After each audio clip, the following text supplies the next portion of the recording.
नमस्कार। मैं retired professor doctor H.K. सैजवानी हूँ। आज के एपिसोड का विषय है व्यक्तिगत जीपीटी का उपयोग करके प्रश्न बैंक का निर्माण।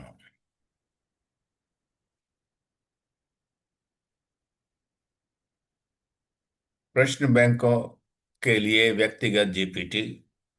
आज मैं आपको दिखाऊंगा कि कैसे आर्टिफिशियल इंटेलिजेंस, खासकर एक पर्सनल जीपीटी, शिक्षकों द्वारा भौतिकी या किसी भी विषय के लिए प्रश्न बैंक बनाने के तरीके को पूरी तरह बदल सकता है।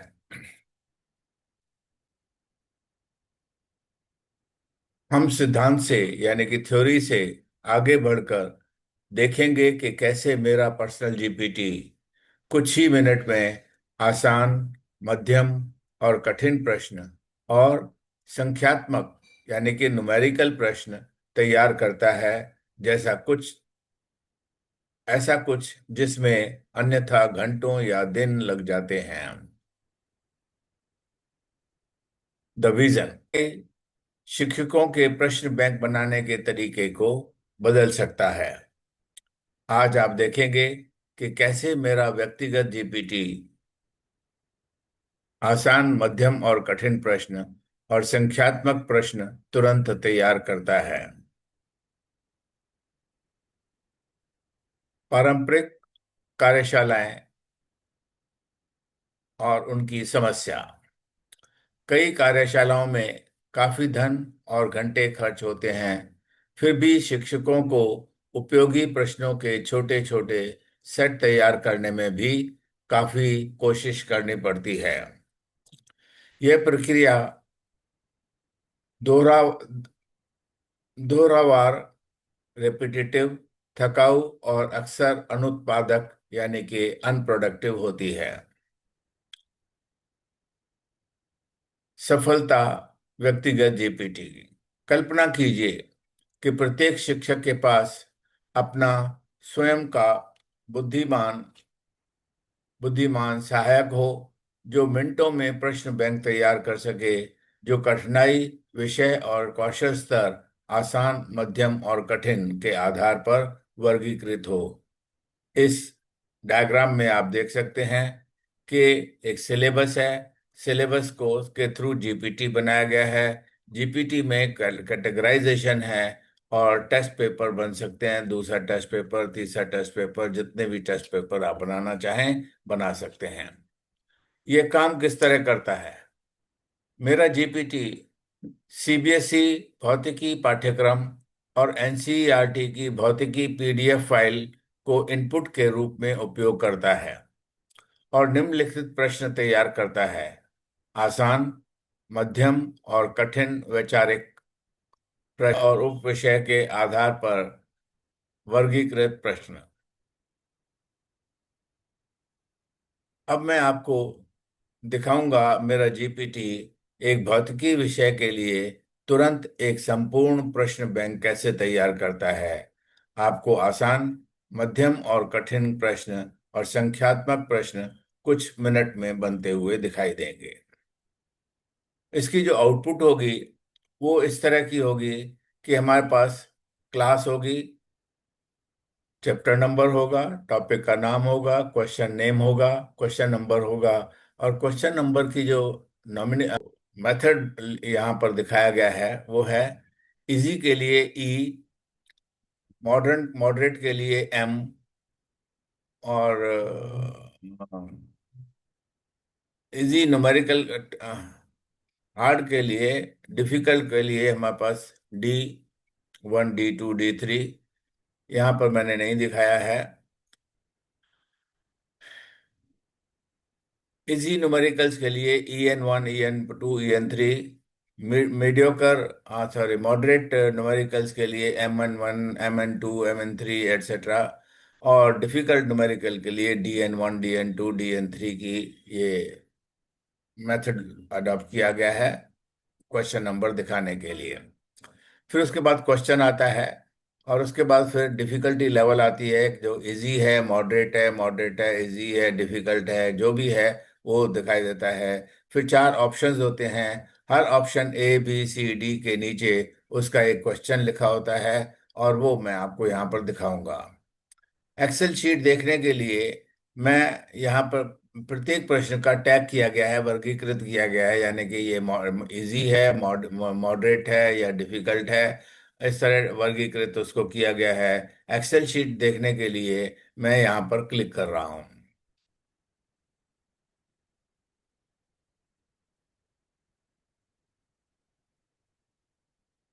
अब थोड़ी देर में ही ये अपलोड हो जाएगा। ये एक्सेल शीट यहाँ पर अपलोड हो जाएगी। आप देख रहे हैं यहाँ पर हमारे पास एक्सेल शीट दिखाई दे रही है।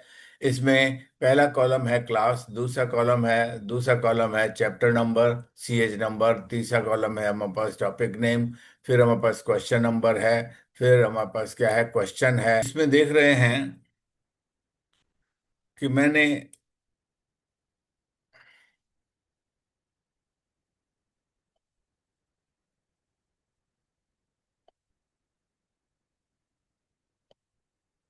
2523 क्वेश्चन बनाए हैं। यहाँ 2524 दिखा रहा है, पर पहला जो रो है वो हमारे पास हेडर्स की है, यानी कि कौन सा चैप्टर है, कौन सी क्लास है, सब कुछ वो दिखा रहा है। उनका जो हेडिंग है वो वहां पर दिखा रहा है। इसको मैं क्लोज कर देता हूँ। डोंट सेव, मैं सेव नहीं करता। और फिर प्रश्न बनाने बैंक बनाने के लिए मैं यहाँ पर क्लिक करूंगा, आपको एक्चुअल प्रश्न बैंक बनाना दिखाऊंगा। यहाँ पर मैंने इसको क्लिक किया है, और ये मेरे पास अभी पूछेगा, जैसे ही लोड हो जाएगा ये मेरे से पूछेगा कि किस चैप्टर से क्वेश्चन बनाना है। क्योंकि मैंने क्लास 11, क्लास 12, बाकी क्लासेस का हर एक का अलग अलग वो क्लास 11 और क्लास 12 का अलग अलग GPT बनाया है। तो ये मेरे पास इस समय शो कर रहा है। हमारा वर्चुअल ट्यूटर है, जो physics question bank generator class 11 के लिए। क्योंकि क्लास मैंने इसको पहले ही बता रखी है, इसलिए जब मैं इसको स्टार्ट करूंगा तो ये मेरे से क्या पूछेगा, ये मेरे से चैप्टर पूछेगा। चैप्टर के सारे नाम दिखाकर मेरे से चैप्टर पूछेगा। और चैप्टर जब मैं सेलेक्ट कर लूंगा तो उसके बाद उस चैप्टर में कितने कितने आर्टिकल्स हैं, ये देखिए आप, इस समय आ गया है। क्लास 11 के जो चैप्टर्स हैं वो 14 चैप्टर्स हैं, 14 चैप्टर्स हैं। और वो आप NCERT की बुक में देख सकते हैं कि उसके अंदर 14। पहला यूनिट्स एंड मेजरमेंट है, दूसरा है हमारे पास motion in single straight line है, फिर उसके बाद है मोशन इन प्लेन, फिर उसके बाद लॉज ऑफ मोशन है, वर्क वर्क एनर्जी लेवल है, एटसेट्रा एटसेट्रा है। तो मैं इसमें thermal properties of the matter को सेलेक्ट कर लेता हूँ, यानी कि नंबर 10। तो यहाँ पर मैं क्या कर देता हूँ, सिर्फ 10 एंटर कर देता हूँ इसको। 10 एंटर करते ही ये अब उस चैप्टर के सब टॉपिक दिखा देगा मुझे। आप देखिए chapter number 10, thermal properties of the matter, इसने दिखा दिया। और पहला 10.1 जो है वो इंट्रोडक्शन है, 10.2 टेम्परेचर एंड हीट है, thermal measurement of the temperature है, आइडियल गैस इक्वेशन एटसेट्रा है। तो मैं इसको कहता हूँ कि मुझे थर्मल एक्सपेंशन के बारे के ऊपर जो है ना वो क्वेश्चन बैंक बना के दो। तो ये थर्मल एक्सपेंशन जो है वो 5 नंबर है। तो यहाँ पर मैं पाँच पाँच लिख देता हूँ और इसको एंटर कर देता हूँ। और जैसे ही मैंने एंटर किया तो ये क्वेश्चन बनाना शुरू कर देगा। इनफैक्ट ये हमारे पास 50 क्वेश्चन बनाएगा, जिसमें से 15 क्वेश्चन हमारे पास होंगे इजी, 15। और मैं इसको आगे ले जाता हूँ और आपको दिखाता हूँ, ये अभी जनरेट कर रहा है। ये मॉडरेट क्वेश्चंस आ गए हैं, ये हमारे पास मॉडरेट क्वेश्चन अभी चल रहे हैं। उसके बाद डिफिकल्ट क्वेश्चंस आ गए हैं, D1 D2 D3 एटसेट्रा। और उसके बाद आ जाएंगे इजी न्यूमेरिकल 1, न्यूमेरिकल 2 एटसेट्रा। और फिर उसके बाद हमारे पास आ जाएंगे, ये अभी मॉडरेट न्यूमेरिकल 2 न्यूमेरिकल 3 वगैरह आ गए। और उसके बाद मैं फर्दर इसको आगे चलता हूँ, और इसने कहता है यहाँ पर मुझे, question bank complete for the topic thermal expansion, would you like to generate for another topic, chapter number 10, thermal properties of the matter, और move to the different chapter. I will, मैं अगर आगे बनाना चाहूंगा तो मैं इसको कह दूंगा कि आप move to the different chapter कह दूंगा। और अगर मैं उसको move to the different chapter कर दूंगा तो दूसरा चैप्टर पूछेगा, और मैं वो करके दिखा देता हूँ आपको अभी भी। मैं यहाँ पर लिखता हूँ move to different chapter, move move to different different chapter. जैसे मैंने इसको मूव टू डिफरेंट चैप्टर कहा, तो ये अब मेरे से चैप्टर का नाम पूछेगा। ये मुझे दोबारा से चैप्टर दिखा रहा है। क्लास 11 के जो चैप्टर हैं उसमें मैंने पहले कौन सा चैप्टर चूज किया था, चैप्टर नंबर 10 चूज किया था। और मैं अब इसको चैप्टर नंबर 10 की जगह मैं इसको चैप्टर नंबर 13 ले लेता हूँ। 13 यानी कि ऑसिलेशन। तो 13 मैंने यहाँ पर लिख दिया। अब ऑसिलेशन के अंदर जितने भी टॉपिक्स होंगे, उन टॉपिक्स को ये मुझे यहाँ पर दिखा देगा।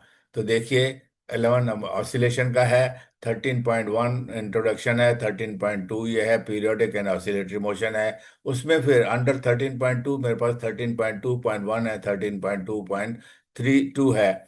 तो मैं इसको क्या कहता हूँ, मैं इसको यहाँ पर लिखता हूँ कि 13.2 कॉमा करके 13.2.1, फिर कॉमा करके 13.2 कॉमा पॉइंट 2 लिख दिया, और मैंने इसको एंटर कर दिया। यानी कि मैंने 2 जो है वो कंप्लीट यहाँ पर इसको बता दिया है।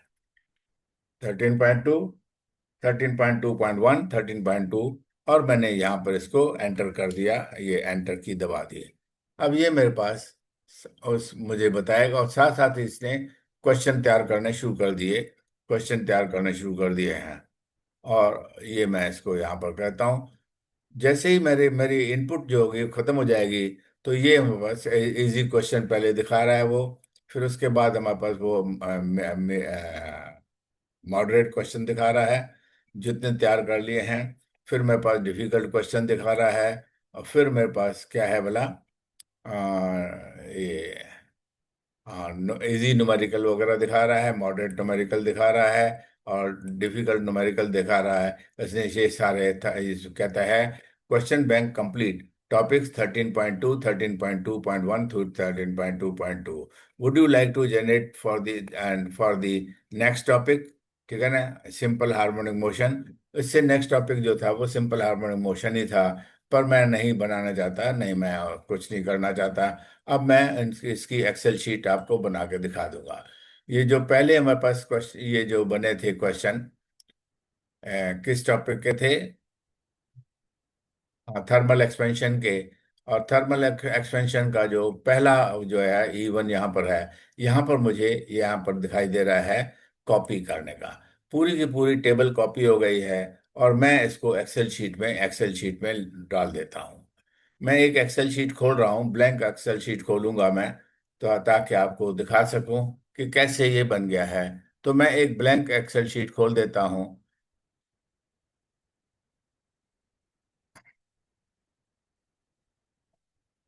और यहाँ पर पहले कॉलम पर ही मैं कंट्रोल V कर देता हूँ, क्योंकि वहां पर हमने कॉपी कर लिया है।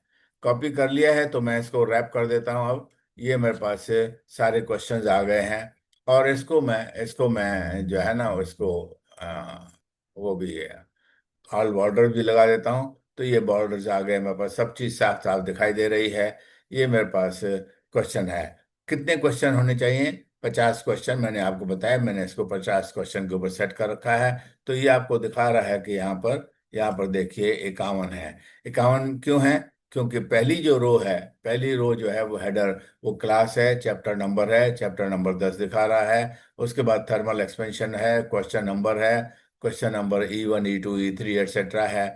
मैं बड़ा करके दिखा सकता हूँ आपको, पर अभी ये तो सिंपल बात है। पर अभी मैं इसमें और क्वेश्चन भी ऐड करना चाहता हूँ। जब कोई और क्वेश्चन ऐड करना चाहता हूँ तो इसको मैं नीचे ले आता हूँ। और उसके बाद जो दूसरे क्वेश्चंस हैं, जो दूसरा मैंने टॉपिक चूज किया था E1, E2, ये मेरे पास जब खत्म हो गए तो मेरे पास फिर दोबारा से ये नए क्वेश्चंस आ गए हैं। ये नए क्वेश्चंस यहाँ पर देखिए, नए क्वेश्चंस का यहाँ पर स्टार्ट हो गया है। और यहाँ पर जब मैं आता हूँ तो यहाँ पर और क्वेश्चन जो हैं वो किस चीज़ के हैं, पीरियोडिक एंड एसिलेटरी मोशंस के हैं। क्लास है 11, एट चैप्टर नंबर क्या है, 13 है, and so on so fourth. तो अब जैसे ही मैं इसको कॉपी कर लिया है, तो फिर मैं क्या करता हूँ, उसी वर्कशीट को खोल देता हूँ, और फिर मैं इसको यहाँ पर लाकर और यहाँ पर 52 पॉइंट पर आकर कंट्रोल वी से कॉपी कर देता हूँ। अब इसमें क्या हुआ कि ये दोबारा से मेरे पास, और इसको मैं फिर टेक्स्ट रैप कर देता हूँ, और इसको मैं बॉर्डर भी दे देता हूँ, सारे बॉर्डर भी दे देता हूँ। अब क्या होना चाहिए, 51 में अगर 50 ऐड कर दिए जाएं, 50 ऐड कर दिए जाएं, तो क्या हो जाएगा, 101 हो जाएगा। पर ये दिखाएगा क्या, 102 दिखाएगा। क्यों? क्योंकि मेरे पास मैंने एक एक्स्ट्रा यहाँ पर ये भी डाल दिया है, क्लास वगैरह का ये डाल दिया है। और इसको मैं डिलीट कर सकता हूँ, आप जाकर देखते हैं लास्ट।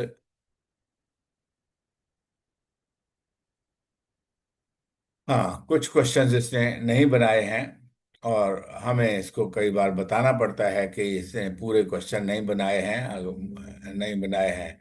तो पर मैं इसको अगर डिलीट कर देता हूँ, अब इतने भी क्वेश्चन बन गए हैं, तो it is okay for us. हम जो है ना, दोबारा से अगर बनाएंगे तो दूसरे क्वेश्चन आएंगे।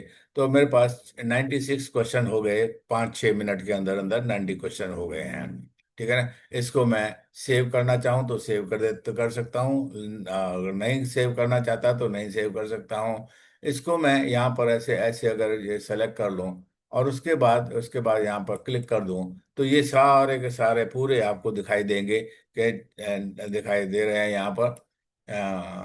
यस, ये आपको दिखाई दे रहे हैं। ये देखिए क्वेश्चन दिखाई दे रहे हैं, ए में क्वेश्चन कौन से हैं, बी में क्वेश्चन कौन से हैं, सी में क्वेश्चन कौन से हैं, डी में क्वेश्चन कौन से हैं। मैंने इसको एक्सपेंड कर दिया, इस एक्सेल शीट को एक्सपेंड कर दिया।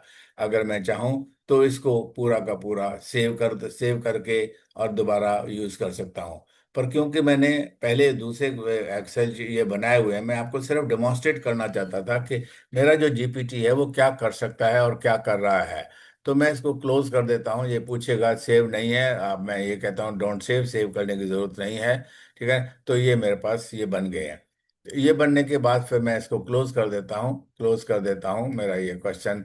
अब देखिए, मैंने ये आपको एक्सेल शीट भी दिखा दी, यहाँ पर प्रश्न बैंक कैसे बनेगा उसको दिखा दिया। अब है ये जीपीटी बनाना का मायने क्या रखता है। इससे शिक्षकों का समय और मेहनत बहुत बचती है। प्रश्नों को मैनुअल रूप से टाइप करने या खोजने की आवश्यकता नहीं होती। जब एक प्रश्न बैंक बन गया, तो उसमें से प्रश्नों को बड़े आराम से खोजा जा सकता है। संतुलित टेस्ट पेपर का निर्माण निर्माण होता है इसमें, जैसे इजी क्वेश्चंस हैं, डिफिकल्ट क्वेश्चंस हैं, मॉडरेट क्वेश्चंस हैं। तो आप ये बना सकते हैं कि कितने क्वेश्चंस आपको इजी चाहिए, कितने किस चैप्टर में से कितने इजी क्वेश्चन चाहिए, कितने डिफिकल्ट क्वेश्चन चाहिए, कितने मॉडरेट क्वेश्चन चाहिए। और जब वो आपको मिल जाते हैं, इसमें मिल जाते हैं, आप रैंडमली कुछ भी क्वेश्चन ले सकते हैं। आपको क्वेश्चन बैंक में से क्वेश्चन पेपर बनाने की सुविधा मिल जाती है।